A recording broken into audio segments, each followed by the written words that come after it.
मुख्यमंत्री योगी आदित्यनाथ ने आज सुबह प्रधानमंत्री से वीडियो कॉन्फ्रेंसिंग के माध्यम से बातचीत की। प्रधानमंत्री आज पूरे देश के मुख्यमंत्रियों के साथ बैठक कर रहे थे। ये बैठक तकरीबन 2 घंटे चली।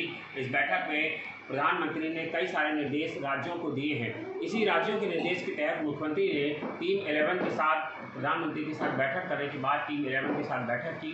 अपनी टीम 11 की बैठक में मुख्यमंत्री को तमाम सारे निर्देश दिए, कई बहुत अहम निर्णय लिए हैं। मुख्यमंत्री ने आज कई ऐतिहासिक निर्णय लिए हैं। मुख्यमंत्री ने तमाम सारे निर्णय लिए हैं। उन्होंने एक इशारा भर किया है कि जो प्रधानमंत्री से बातचीत हुई उसमें क्या होगा, उसकी रणनीति इसी से समझी जा सकती है। मुख्यमंत्री ने पहला डिसीजन ये लिया है कि 1 मई से फिर से सारे लोगों को राशन कार्ड का निःशुल्क वितरण फिर से शुरू किया जाएगा। यानी 1 मई से फिर से जो राशन कार्ड का जो अप्रैल में सब चरणबद्ध ढंग से बांटा गया था, अब 1 मई से पुनः राशन कार्ड का वितरण सभी को किया जाएगा। इसके अलावा मुख्यमंत्री ने ये भी कहा है कि L1, L2, L3 तीनों अस्पतालों की क्षमता बढ़ाई जाए। यानी कि अब वहाँ पर जो मरीज हैं उनकी संख्या बढ़ाई जाए और अब ये संख्या बढ़ करके उन्होंने कहा है कि 15 से 25 हज़ार इन अस्पतालों की क्षमता बढ़ाई जाए, क्योंकि अगर मरीजों की संख्या बढ़ती है तो ये अस्पतालों की क्षमता कम नहीं होनी चाहिए। उधर L1 अस्पतालों में जो है मुख्यमंत्री ने ऑक्सीजन की व्यवस्था करने के निर्देश दिए हैं कि सभी बेडों पे ऑक्सीजन की व्यवस्था होनी चाहिए। इसके अलावा आपको बता दें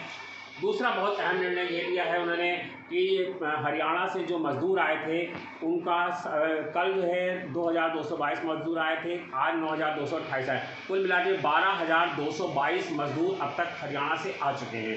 इन लोगों को हरियाणा से कल खबर मथुरा से गलत चलाई गई थी। इसके लिए अपर प्रमुख सचिव गृह अवनीश अवस्थी ने कहा कि खबरों को सही से जाँच करके चलाया जाए।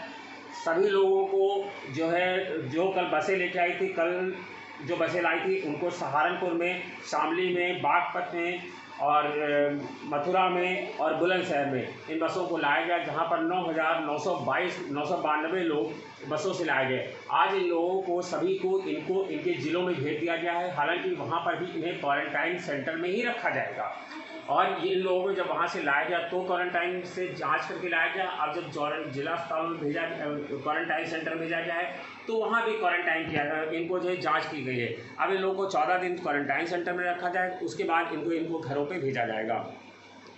इसके अलावा मुख्यमंत्री ने एक और बड़ा अहम फैसला किया। कल मुख्यमंत्री को ये पता चला था कि कुछ लोग जो हैं इलाहाबाद में छात्र हैं। जब मुख्यमंत्री को छात्रों की बात पता चलती है तो मुख्यमंत्री थोड़ा गंभीर हो जाते हैं। इसी के चलते मुख्यमंत्री योगी आदित्यनाथ ने इलाहाबाद यूनिवर्सिटी में, चूँकि प्रयागराज यूनिवर्सिटी ऐसी है जहाँ पर दुनिया भर से बच्चे पढ़ने आते हैं, पूरे देश से बच्चे पढ़ने आते हैं, तो उन्होंने इलाहाबाद यूनिवर्सिटी में तमाम सारे प्रतियोगी छात्र भी आते हैं, क्योंकि वहाँ पर कोचिंग का गढ़ कहा जाता है, शिक्षा का गढ़ कहा जाता है। तो इलाहाबाद यूनिवर्सिटी में जो छात्र पढ़ने आए उनको, चाहे वो माध्यमिक के हों, चाहे वो टेक्निकल यूनिवर्सिटी के हों, चाहे वो जो किसी प्रतियोगी छात्र हों, चाहे वो विश्वविद्यालय के छात्र हों, सभी को 2 दिन के अंदर उनको कहा गया है कि सभी को उनके घरों में पहुँचाया जाएगा। अब मुख्यमंत्री का अगला लक्ष्य है इलाहाबाद से वो सारे छात्रों को लेकर के तकरीबन 300 बसें लगाई जाएंगी। माना जा रहा है कि तकरीबन वहाँ 9 से 10 हज़ार छात्र ऐसे हैं जो विभिन्न जगहों के हैं। इसके अलावा मुख्यमंत्री ने यह भी कहा कि जो छात्र वहाँ पर हैं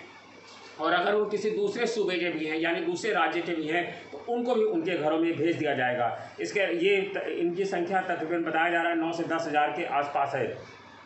मुख्यमंत्री ने इलाहाबाद के छात्रों को बधाई भी दी। उन्होंने कहा कि आप लोग जो पढ़ना चाहते हैं ऑनलाइन पढ़िए, लेकिन अगर कोई आपके अपना घर जाना चाहता है तो उसको हम उसके घर तक पहुंचाएंगे। ये प्रदेश के मुखिया होने के नाते उन्होंने कहा कि हमारा कर्तव्य है और उन्होंने छात्रों को इसके लिए बधाई भी दी। इसके अलावा आपको बता दें कि कई और अहम निर्णय हुए, जिसमें जो लॉकडाउन की आज मुख्यमंत्री ने समीक्षा की। जिन 19 ज़िलों में मुख्यमंत्री ने नोडल अफसर बनाए गए थे, उन नोडल अफसरों को निर्देश दिया है कि जो 19 ज़िले हैं जहां संक्रमण कम नहीं हो रहा कोरोना का, वहां पर कोरोना को लेकर के बहुत जांच की जाए। विस्तृत जांच करने की ज़रूरत है कि वहां पर कोरोना के मरीज़ क्यों नहीं कम हो रहे हैं। वहां पर खान पान की समीक्षा करने के नोडल अधिकारियों को निर्देश दिया है। अस्पतालों का निरीक्षण करने का आदेश दिया है। जो मेडिकल के लोग हैं यानी जो स्वास्थ्य कर्मी हैं उनको इन्फेक्शन से दूर रहने की सलाह दी गई। इस तरह के तमाम सारे जो है उन्होंने निर्देश दिए हैं, जिसके चलते ताकि कहा जा सके जिससे वहाँ पर जो संक्रमण है उसको बेहद कम किया जा सके। इसके अलावा आपको बता दें प्रदेश में हॉट स्पॉट जो केंद्र हैं वहीं से अभी भी मरीज़ निकल के आ रहे हैं। लखनऊ में तकरीबन 6 मरीज़ मिले हुए हैं। तमाम। और इसके अलावा मुख्यमंत्री ने एक और अहम फैसला दिया है। आज मुख्यमंत्री ने कई ऐतिहासिक फैसले किए हैं। अब उन्होंने ये भी कह दिया है कि जो बेसिक है, माध्यमिक है, उच्च माध्यम है, तकनीकी विश्वविद्यालय, इस जितने भी शिक्षा से जुड़े हुए लोग हैं, चाहे वो टीचर हो, चाहे वो प्रिंसिपल हो, उन सभी को कोरोना का प्रशिक्षण दिया जाए क्योंकि कोरोना का प्रशिक्षण देखिए उनको भी वॉलंटियर्स में रखा जाए ताकि वो भी लोग जाएं और लोगों को जागरूक करें। और कोरोना प्रशिक्षण को लेकर के जो है अब सभी को जागरूक करने की आवश्यकता है। इसके लिए बड़े पैमाने पर उन्होंने कहा कि एक ऐप भी बना लिया जाए ताकि जो शिक्षा विभाग से जुड़े लोग हैं उनको इस ऐप के माध्यम से जानकारी दी जाए। और हर जनपद में एक जो है उन्होंने कहा मास्टर ट्रेनर रखा जाए, जनपद स्तरीय समिति बनाई जाए, इन शिक्षा विभाग के कर्मचारियों को जनपद में ही प्रशिक्षण दिया जा सके। इसके अलावा आपको बता दें टेलीमेडिसिन को बढ़ावा देने का निर्देश दिया है। मुख्यमंत्री ने सभी अखबारों में इनके विज्ञापन छपाए हैं और कहा है कि अगर किसी को कोई बीमारी है, किसी को कोई समस्या है, तो इन्हीं अधिकृत डॉक्टरों से ही प्रशिक्षण जानकारी ले और अपना इलाज करा सके।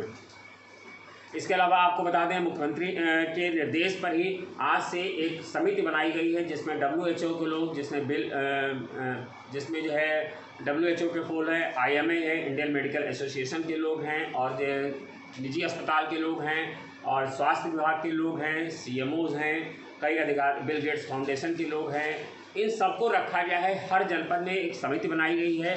जिन जनपदों में ज़्यादा संक्रमण है वहाँ के 10 अस्पतालों में, और जहाँ संक्रमण कम है वहाँ के 5 अस्पतालों में ये समिति जाएगी, उन अस्पतालों का निरीक्षण करेगी, उन अस्पतालों के लोगों को प्रशिक्षण देगी, और कोविड और नॉन कोविड अस्पतालों का निरीक्षण करेगी, और उनको ही जांच करके बताएगी कहाँ पर जो है अस्पताल में किस तरह की सुविधाएँ चलाई जाती हैं। इसके अलावा आज से सभी अस्पतालों में इमरजेंसी सेवाएँ शुरू कर दी गई हैं। जो गर्भवती महिलाएं हैं उनके प्रसव कराए जा रहे हैं अस्पतालों में, जो इलाज हैं अन्य इलाज कराए जा रहे हैं, चाहे वो शुगर हो, हार्ट हो, किसी तरह का इलाज हो, वो भी अस्पतालों में कराया जा रहा है। इसके अलावा आपको बता दें ग्रामीण क्षेत्रों में जो है ग्रामीण क्षेत्रों में मंडियां खोलने का निर्देश मुख्यमंत्री ने दिया है क्योंकि लोगों को काफ़ी दूर दूर चल करके सब्जियों के लिए आना पड़ रहा है। इसके अलावा 90% गन्ने की कटाई, अपर प्रमुख सचिव गृह अवनीश अवस्थी ने बताया कि 90% गन्ने की कटाई पूरी हो चुकी है, और 119 चीनी मिलें चल रही थी, 32 चीनी मिलें ऐसी हैं जिन्होंने अपना गन्ना कटाई का काम पूरा कर लिया है, और काम पूरा करने के बाद गन्ने की कटाई शुगर मिल अब बंद भी कर दी गई है। इसके अलावा बता दें 16,660 करोड़ रुपए का गन्ना मूल्य भुगतान अब तक प्रदेश में किया जा चुका है। इसके साथ साथ प्रमुख सचिव स्वास्थ्य और चिकित्सा अमित मोहन प्रसाद ने एक अहम जानकारी देते बताया है कि अब उत्तर प्रदेश में कोरोना मरीजों की संख्या 1955 हो गई है, और ये संक्रमण बढ़ करके अब 59 जिलों में हो गया है। यानी अब सिर्फ 59 जिलों यानी 80 जिलों में अब सिर्फ 59 जिले ऐसे हैं जो कोरोना से संक्रमित हो गए हैं। ये प्रदेश के लिए दुर्भाग्य की बात है कि कोरोना संक्रमण थम नहीं रहा है, और इतनी सख्ती के बावजूद, मुख्यमंत्री के लाख प्रयासों के बावजूद कोरोना संक्रमण रोज़ रोज़ अपनी जद बढ़ाता ही जा रहा है। जबकि आपको बता दें 31 लोगों की दुर्भाग्यपूर्ण डेथ हो गई है, और हालांकि ये कहा जा रहा है कि 3 लोगों को छोड़ करके अन्य सभी लोग किसी न किसी अन्य बीमारी से भी ग्रसित थे, लेकिन 31 लोगों की दुर्भाग्यपूर्ण जो मौत हुई है उसके लिए अमित प्रसाद ने शोक जताया। उन्होंने कहा कि पीलीभीत जो है एक्टिव नहीं रह गया था, वहाँ मरीज ठीक कर लिया गया था, लेकिन अब पीलीभीत में फिर से एक मरीज मिल गया है। इसके अलावा 1784 ऐसे पेशेंट हैं जो आइसोलेशन वार्ड में हैं। आपको बता दें इसमें से 15 मरीज ऐसे हैं जिनकी स्थिति गंभीर है, जो ऑक्सीजन पे रखे गए हैं, यानी 15 मरीजों की हालत अभी भी गंभीर है। 11,363 मरीज ऐसे हैं जो फैसिलिटी क्वारंटाइन में हैं, यानी कि वो ऐसी जगह पर रखे गए हैं जो कोरोना के संदिग्ध, कोरोना के पॉजिटिव मरीजों के क्लोज कांटेक्ट में हैं। तो इन लोगों को भी जांच करके जब अगर कोरोना पॉजिटिव होते हैं तो उनको भी आइसोलेशन वार्ड में शिफ्ट किया जाएगा। ये कुछ अहम जानकारियाँ थी जो अब से कुछ देर पहले लोक भवन में प्रमुख सचिव चिकित्सा स्वास्थ्य अमित मोहन प्रसाद और अपर प्रमुख सचिव अवनीश अवस्थी और सूचना निदेशक शिशिर कुमार ने पत्रकारों को अभी दी है।